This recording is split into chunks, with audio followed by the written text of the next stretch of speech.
এই প্রশ্নটা আমাকে অনেকে করে যে এই এক্সিম ব্যাংক কেন, আসলে বাকি চারটার তো বোঝা যায় যে অ্যাসালাম মালিক ছিল, সুতরাং এবং এগুলোর এনপিএলও 90%-এর উপরে, সুতরাং ওগুলো একটা গ্রুপে ফেলা যায়। কিন্তু এক্সিম ব্যাংকে একটা মানুষই এই এই মানে বাংলাদেশ ব্যাংকে যে 28% দেখিয়েছে, এবং একজন ভদ্রলোক ওদের যে আগে মালিক মানে মানে তথাকথিত মালিক আর কি, আসলে তো মালিক বলা যায় না, ব্যাংকের কন্টেক্সে দে আর অল স্পন্সর ডিরেক্টর, যাই হোক, যাকে আমরা বলতাম ছোট দরবেশে অনেক কিছু বেনামে লোন টোন নিয়েছে, ওটা যোগ করলে ওদেরটা 40%-এর কাছাকাছি হয় এনপিএল। এখন 28% বাংলাদেশ ব্যাংকের হিসাব অনুযায়ী, আর ওই ভদ্রলোকেরটা যদি এখন যদি ডিউ যে টাইমটা পার হয়ে গেলে এটা 40% মতো আসবে। তো যা আদারওয়াইজ কিন্তু ওইটা বাদ, ওই পার্টটা বাদ দিয়ে কিন্তু Exim bank is performing well. এখনো এক্সিম ব্যাংক খুব ভালো কাজ করে। মনে করছেন যে এটা ওটার সাথে ওই চারটার সাথে রান না কারণে এই রকমের খারাপ ব্যাংক তো আরো বেশ কয়েকটা আছে। তো why Exim bank, why not others, যেগুলো নাকি খারাপ অবস্থা, আলফালা আছে, আল্লাহ রাফার আছে, অনেকগুলো আছে, সেগুলো কেন আনলো না? এর মাঝখান থেকে এক্সিম ব্যাংকে কেন নিয়ে? এবং Exim bank is performing well, এটা খুব ভালো করতেছে।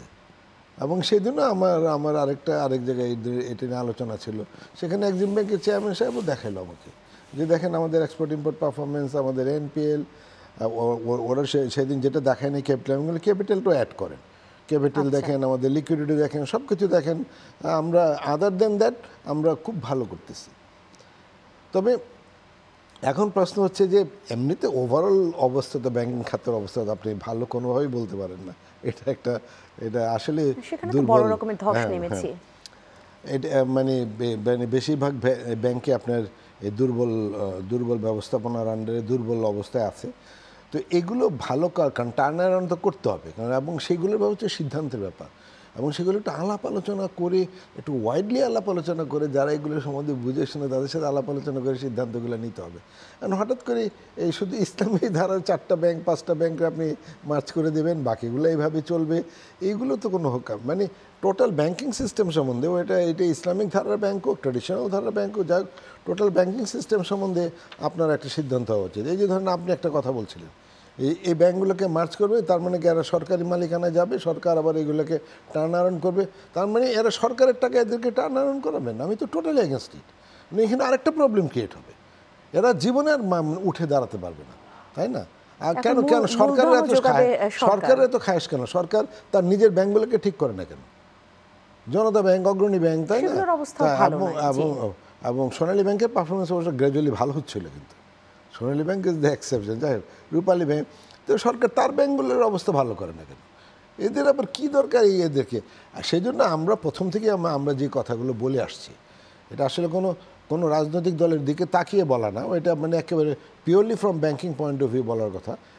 সেটা আমরা বলছিলাম যে এই যে যখন নাকি 9টা ব্যাংকের লাইসেন্স দেয়, তখন থেকে আমরা এই কথাগুলো বলছি যে 9টা ব্যাংকের কেন 90টা ব্যাংকের আপনি লাইসেন্স দেন, তাতে আমাদের কোনো আপত্তি নেই। আপত্তি শুধু এক জায়গায়, আপনি ব্যাংকের লাইসেন্স দিচ্ছেন কিন্তু কোনো এক্সিট পলিসি করতেছেন না। লাইসেন্স দেওয়া মানে কি, আপনি তাকে অপারেট করার পারমিশন দিলেন, কিন্তু সে যখন কম্পিটিশনে টিকবে না তখন তাকে বাঁচিয়ে রাখার দায়িত্ব কার? সরকারের। তাকে বাঁচিয়ে রাখার দায়িত্ব কার? সেন্ট্রাল ব্যাংকের? Definitely not. তো আপনি একটা যদি এক্সিট পলিসি করে দিতেন তখনই, তাই না? তো তখনই তো এগুলো হয়ে যায় যে ঠিক আছে তুমি লাইসেন্সিং ক্রাইটেরিয়া স্যাটিসফাই করছো, তোমাকে আমি লাইসেন্স দিলাম, কিন্তু মনে রেখো তোমার বাঁচিয়ে রাখার দায়িত্ব আমার না, তোমার বাঁচিয়ে রাখার দায়িত্ব তোমার। সেটাই তো বারবার হয়েছে, বাঁচিয়ে রাখার দায়িত্ব না আপনি বলছেন, কিন্তু বাঁচিয়ে রাখার চেষ্টাটাই তো কেন সেন্ট্রাল ব্যাংক দায়িত্বটা নেবে? যেখানে সরকারের মানে মন্ত্রী মহোদয় বলতেছে যে ব্যাংকিং লাইসেন্স দেয়, এটা হচ্ছে আমার পলিটিক্যাল ডিসিশন। তো পলিটিক্যাল যদি ডিসিশন হয় তাহলে সরকারই তাকে বাঁচিয়ে রাখুক, কেন এখন সেন্ট্রাল ব্যাংকে দায়ী করে?